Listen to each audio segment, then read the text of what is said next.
Buy cheap chisels. Here's why. Hey, this is Manny with Kodoan. You can find out more about me at kodoan.com, Kodoan.com. That's Kodoan.com. Go check it out. These are cheap chisels. I think right now these are $7.99 at Harbor Freight.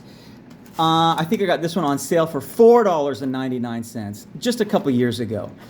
I'll buy them for $5 or $7 or $8, and then I'll stick them in a drawer or a box somewhere until I need them. I prefer shorter handles. I don't.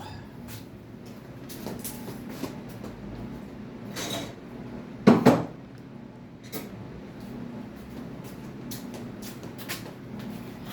you trying to do a mortise like this? That looks like fun, huh? Would you rather try and do a mortise or any kind of chopping like that, or something shorter? Which do you think is going to be easier to hit? Which you think you're going to have better accuracy with?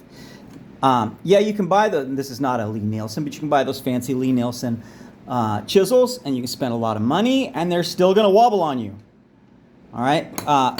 If that's your bag, hey man, go for it.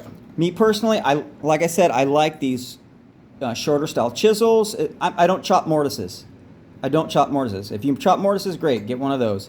But if you're using chisels as bench chisels, just doing regular old chiseling stuff, you know, paring, whatever, these will work fine. Not for dovetails. And you're gonna have to.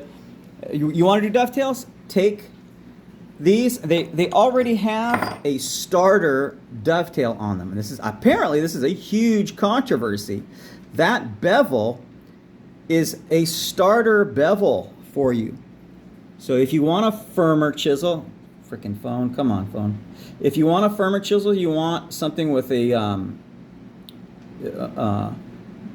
more mass behind it, leave it as is. If you need a delicate dovetail chisel, then take a file, take a grinding stone, whatever you got, and bring this down to your line, however you want it. Traditionally, a lot of tools, even knives, we're talking pre-1950s.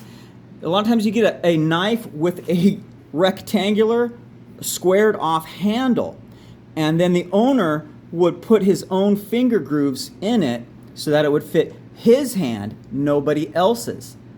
Back in the day, that's how things were done. The tool was bought not to be used right out of the box. We all do different stuff, different kind of woodworking. And depending on what kind of woodworking you're going to do, you're going to be using a chisel or hammer or whatever in a different way.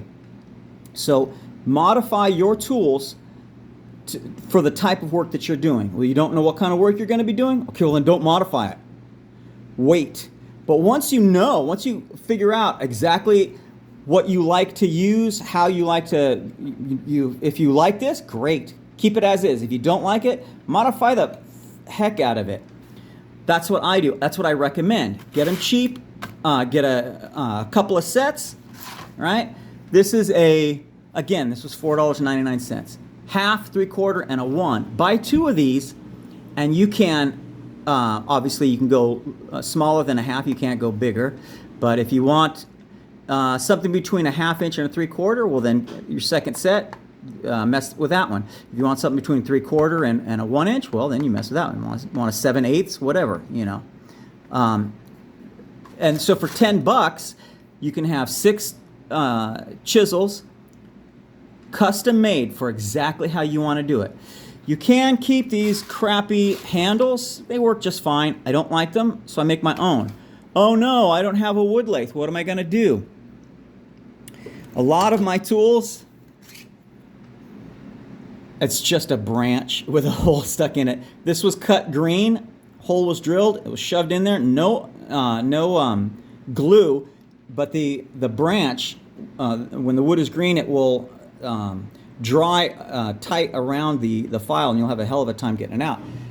And then I have a little piece of bamboo here, see if I can line this up, and that protects it. I like to do that with as much as I can, even if it's just some masking tape and some paper or cardboard, just something like that.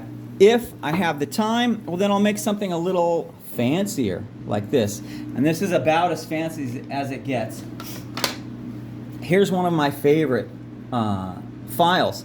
Again, it's just a branch. This time I actually threw a little bit of copper plumbing tube on it, and I peened over the ends. Same thing, it was put in green and it's split, but it's not going anywhere. This thing's probably 15 years old. Works just fine. I use it on bamboo, which is harder than most hardwoods. And it's still good because I keep it protected. It's not going to bang against other metal tools and get all messed up. I recommend the same with chisels, what have you. If you can sew up a tool roll, roll it up in that. You can just use these cheapos here. I hate those the little things that go on the end.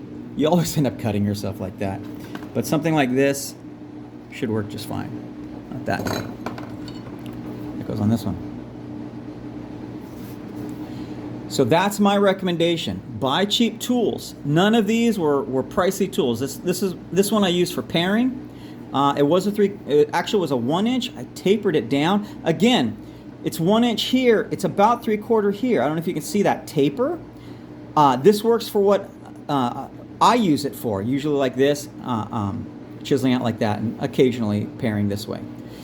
But I heavily modify a lot of my tools because that's what works the best, in my opinion. Let everybody know in the comments what you think, whether I'm just full of it, or whether you think, hey, that might be a good idea. Buy cheap chisels and modify it exactly how I want. I can never find a tool exactly how I want.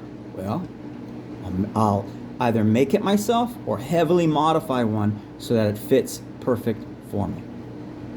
Let us know what you guys think. Talk to you guys later. Bye.